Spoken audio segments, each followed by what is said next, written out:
Welcome to the Three Martini Lunch. Grab a stool next to Greg Corombos of Radio America and Jim Garrity of National Review. Three Martinis coming up. Very glad you're with us for the Thursday edition of the Three Martini Lunch. Hopefully you got your brackets in on time. By the time you hear this, the games will probably already started. But nonetheless, good luck to you and your teams in March Madness, especially for Michigan State. But with us today, as Jim is at the National Review Ideas Summit, is our good friend Jon Gabriel. He is the undisputed king of stuff. He's a columnist for Discourse Magazine and also the Arizona Republic. And he's the author of the brand new military history novel, Sink the Rising Sun, which is doing very, very well, and for good reason. It's an excellent novel, debut novel. So, Jon, congratulations again, and thanks for being with us. Thanks for having me on. Go Spartans, Michigan State. So I have many relatives in that area who are big fans. They're waiting with bated breath. We start with good news from the highest court in New York State. It's complicated because there is a New York State Supreme Court, but it's not the final authority in New York. It's very odd. The State of New York Court of Appeals is the final authority, and they have ruled today in a 6-1 decision to strike down New York City's law that would have allowed non-citizens to vote. And by some accounts, that would have meant as many as 800,000 non-citizens being allowed to vote in local elections. Now, it doesn't mean they're all here illegally, but it does mean they're all not citizens, which is not the way the founders set this up. And so a little bit of the close of the opinion here from the chief judge on the New York Court of Appeals. His name is Rowan Wilson. He actually cites de Tocqueville towards the end of his ruling here, which is not something you'd expect from the New York courts. But nonetheless, he says Americans have fought over the meaning of citizenship and the right to vote since the earliest days of our republic. As de Tocqueville predicted, history has moved toward expansion of both, sometimes in broad leaps, as in the Reconstruction and 19th Amendments, and sometimes incrementally, occasionally with a step or two backwards. Whatever the future may bring, the New York Constitution, as it stands today, draws a firm line restricting voting to citizens. Jon, this should be a no-brainer. One of the clear distinctions of being a citizen is that you get a voice in who leads at various levels of our government and what policies that government ought to pursue through those elected officials. And so I like that it's 6-1. I hate that this idea ever came up in the first place, and that, Eric Adams and the New York City Council and all these people dragged this all the way to the highest court in the state. But thankfully, sanity reigned, at least for now, in New York State. As you're saying, it's amazing this even came to court. It's amazing that one person opposed this final ruling. Common sense is no longer terribly common anymore. And for all the Democrat complaints about foreign interference in our elections, this would be nothing more than foreign interference in our elections. There has to be some kind of advantage to being a citizen in the country.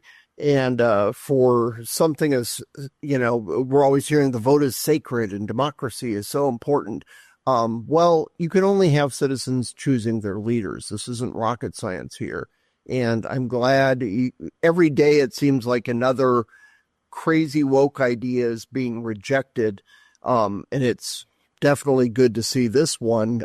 It is remarkable that anyone would even consider this common sense. And what's strange, too, from the Democrats is they just assume that any kind of immigrant, illegal or legal, is going to support them. And I think one of the things that's been interesting to watch is as people get naturalized, you had the coming Democratic majority, this whole concept that everybody who isn't white is somehow not a natural Democrat. And as we saw in 2024, that isn't the case. That isn't the case at all, especially when many people come fleeing some kind of socialism in their home country. They come here and they're like, okay, I want the exact opposite of that. That's why I fled. So regardless, yes, if you want to actually vote, get in line, sign the guest book, go through the long process, take the test and become a citizen. That's one of the very few perks, apparently, that you're still required to be a citizen to have the vote. So just wait in line, do the right thing. And thanks to the Court of Appeals in New York for knowing this much and, of course, quoting de Tocqueville, which is pretty great. Yeah, that's some good training right there. So, yes, a funny thing happened on the way to demographics is destiny, at least for the moment, because the numbers of Latinos, certainly Black men 2024, but it's been trending that way for a number of years because it's not a monolithic. The left and the media like to try to make us think that that's the case, but it's certainly not the case. Jon, you live in Arizona. It's a more conservative state than New York City, so I don't know that any municipalities around there have dabbled in this idea. You've obviously had a Republican legislature for a long time there, even though you've got a Democratic governor now. Has anybody tried to fiddle with non-citizens being allowed to vote in your backyard? No. There's a lot of activism on that front, but that's such a non-starter. And the thing is, when you live in a red state, despite having a Democratic governor who gets vetoed all the time by the Republican legislature, still it kind of tethers the Democrats to reality a little bit more. A good example that I point out to people who are rather new to Arizona is if you drive around town during campaign season and you look at signs, you will see Republicans that say the person's name followed by Republican. If you see a Democratic sign, it's some kind of vague color, not really blue, and they never mention the party. So, it's not seen a very positive thing to be a Democrat, despite them now having both senators and the governor. It still has kind of a taint on the entire brand. You have the exact opposite of Northern Virginia, where every yard sign during election years is plastered with Democrats, and anybody who doesn't have it on there is either a Republican or a Republican who's actually running as an independent, because just being on the ballot line as a Republican would be the death knell in Arlington, Alexandria, and all those other places. So quite a shift between different parts of the country. Well, if you're out in Arizona, or you live here in Northern Virginia or somewhere else, the plants that are going to survive if you get them and plant them are going to be quite different. And so how do you know what's going to work best in your climate? Well, that's where Fast Growing Trees comes in. It's the biggest online nursery in the United States with thousands of different plants and more than 2 million happy customers. Fast Growing Trees offers a wide selection of plants, from fruit and privacy trees to shrubs, all tailored to your climate and your space. We have had many different plants from Fast Growing Trees at the Columbus House, from the Monstera to the fig tree, lemons, spices. We're awaiting the arrival of our snake plant that Mrs. Columbus just ordered, and so I look forward to telling you all about that. But I will tell you that some friends of ours, it's rare, but they have had to use the Alive and Thrive guarantee. Fast Growing Trees, in the rare occasion where it doesn't arrive looking very, very healthy, they will make it right without any hassle. So this spring, get up to 50% off select plants at fastgrowingtrees.com/martini. Plus, use the code Martini at checkout for an extra 15% off your first purchase. Visit fastgrowingtrees.com/martini and use the code Martini. Now's the perfect time to plant. Offer valid for a limited time. Terms apply. fastgrowingtrees.com/martini. All right, Jon, on to our maybe it's part bad, part crazy martini now, but there's a new poll out that was flagged by Steve Kornacki over there at MSNBC, and townhall.com reporting about this as well. This is nothing entirely new, but the dramatic difference is just so stark. Voters were asked their opinion on a variety of people and entities and ideas, and then they broke it down to white men who did not go to college, or at least did not get a degree, white men who do have a college degree, white women with no college degree, white women with a college degree. So for Donald Trump, for example, white men, no college degree, Donald Trump is plus 41. With college-educated white women, minus 38. For white women, no degree, plus 14. White men who do have a college degree, plus 1. The white college-educated men are usually pretty much right along the break-even line there, but they do fluctuate on a couple of things, except when it comes to the Democratic Party. For example, J.D. Vance, plus 36 with the white men, no college, minus 38 with the ladies who did get a college degree. Elon Musk, plus 33 or minus 40. Doge, plus 31 or minus 39. For Republicans, plus 25 for the white men, no degree, minus 35 for the ladies. And then the Democratic Party, minus 58 for the white men, no degree, minus 38 for the white men with a degree, minus 36 for the white women without a degree and -4 even with the white women who do have a college degree. So there's this like massive chasm on all these issues. But I guess everybody agrees that the Democrats stink. So, Jon, this is not new. Usually the demographic breakdown is kind of married women versus single women. But maybe there's more single women from the college-educated ranks. I don't particularly know, or just maybe it's the fact they've been indoctrinated for 4 or more years. So what do you make of these latest stark numbers? Yeah, it really is amazing. And I have 2 college-age daughters, and I don't know, chatting with them, chatting with their friends, it really is strange to talk to those folks and then talk to men about the same age, whether they went to college or not. It is really like 2 different realities. And I see a lot of reasons for this, but I think part of it with the breakdown of the family is my pet theory. With the breakdown of the family, you have more and more women thinking, well, even if I do get married, you can't trust men anyway. And so many of them are almost looking to the government as a surrogate husband. Okay, they need to protect my rights. They need to protect my body. They need to do everything to provide for me, to give me a safety net. So I think that's one small part of it, but it really is remarkable to chat with young people and kind of the ideological hostility based on gender is remarkable. So congratulations, feminism. The extremists, speaking for you, have done quite a bang-up job on the culture of our young, especially here. And how to change it, I really don't know, because they talk a lot about well, this is coded male and this is coded female. And right now with Trump and Vance, it's about as coded male as you can be the Republican Party right now. What helps everything is fixing the economy and keeping us out of war. So just try to do a good job, Republicans, and maybe things will trend your way. But just the ideological difference between the genders among young folk, especially when you take in college education, and I'm sorry, there is a lot of indoctrination that goes on there. Once again, hearing from my daughters who are college age, it's kind of remarkable to see kind of the separation in our society has done between various demographic groups. Now, do you feel that your daughters are wobbling now that they're in college, or did the 3-hour dad lectures every night hold them firm in the face of their attempted indoctrination? Yeah, it kind of depends on the issue. But yeah, I'm always kind of smug and satisfied when one of my daughters will contact me and she's like, yeah, my professor said this, but this just doesn't make sense to me. One big thing was the Gaza issue. And just saying, I don't know, I'm kind of skeptical about this. Is my professor right? And I get to go crack my knuckles. All right. Why don't you sit down? Let's sit down at the family hearth and let me set down my pipe and newspaper and deliver a stern paternal lecture about how the world actually works. So that's always fun to see. So yeah, they're not quite on the, let's say the Parks and Rec Ron Swanson, viewpoint that their dad has, but just trying to get them to analyze these things critically, what the media is saying, what their professor's saying, what politicians are saying of either party.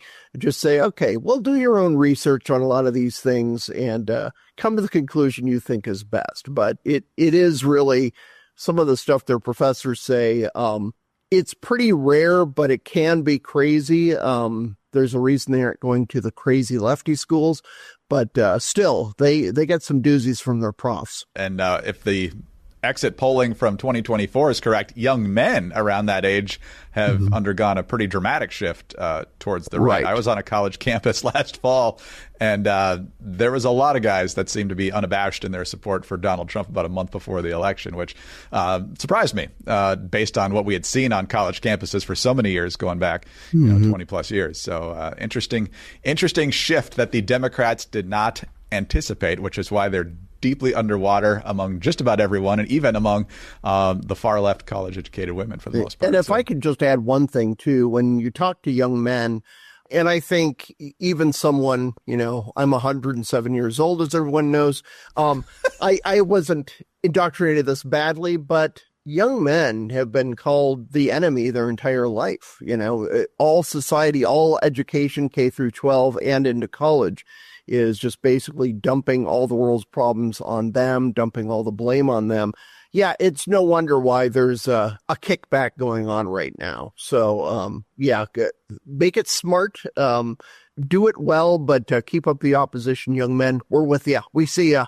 Yeah, no, that's exactly right. And I would also throw in that the government basically took away some of their most prized years there in COVID, where they didn't let them graduate, didn't let them go to prom. They were basically hostages in their own dorm rooms in some cases, depending on campus policy. So that's going to get a response, and it's a response that the left is going to regret, I think, for potentially a very long time. Do you believe in the ghosts of Social Security? The Watchdog on Wall Street podcast with Chris Markowski. Every day, Chris helps unpack the connection between politics and the economy and how it affects your wallet. Doge uncovers 394 million Social Security recipients in this country, more than every living American. We're concerned about it going bankrupt in 10 years, and we can't even figure out who's getting these checks. Whether it's happening in D.C. or down on Wall Street, it's affecting you financially. Be informed. Check out the Watchdog on Wall Street podcast with Chris Markowski on Apple, Spotify, or wherever you get your podcast. All right, John, on to our crazy martini now. And I always love it when the far left comes up with this revolutionary new idea that they don't think anyone's ever tried before, because they don't study history very well and they don't understand economics very well. And so you put those two together and you get things like this. Zohran Mamdani is a candidate for mayor of New York City, which means he's up against Eric Adams and Andrew Cuomo and a whole bunch of other Star Wars bar scene types. And he was just highlighted the other day for screaming his head off at Tom Homan on Capitol Hill over immigration policy and so forth. But he's at least wise enough to realize that high grocery prices and high prices in particular are, an issue that people really care about, perhaps very much top of the list. But his solution to this problem is government-run grocery stores with prices that are going to come in considerably less than the normal market price. And he just assumes that's going to be great for everyone in perpetuity. Listen to this. Grocery prices are out of control. The cost of eggs and milk has skyrocketed. Some stores are even using dynamic pricing, jacking up the cost over the course of a day depending on what they can get away with. It doesn't need to be this way. I'm Zohran Mamdani, and as mayor, I will create a network of city-owned grocery stores. It's like a public option for produce. We will redirect city funds from corporate supermarkets to city-owned grocery stores, whose mission is lower prices, not price gouging.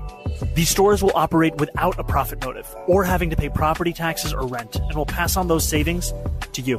John, I don't know if this guy went to college or not, but if you artificially lower prices, you're going to get shortages, and eventually you're going to get Soviet breadlines. But you have studied stuff like this more deeply than I have. What do you make of his approach here, both politically, economically, and otherwise? Yeah, for those of us in Gen X who grew up under the shadow of missiles from Moscow, it's just amazing to see how anybody could be this foolish, thinking that this is viable on any level.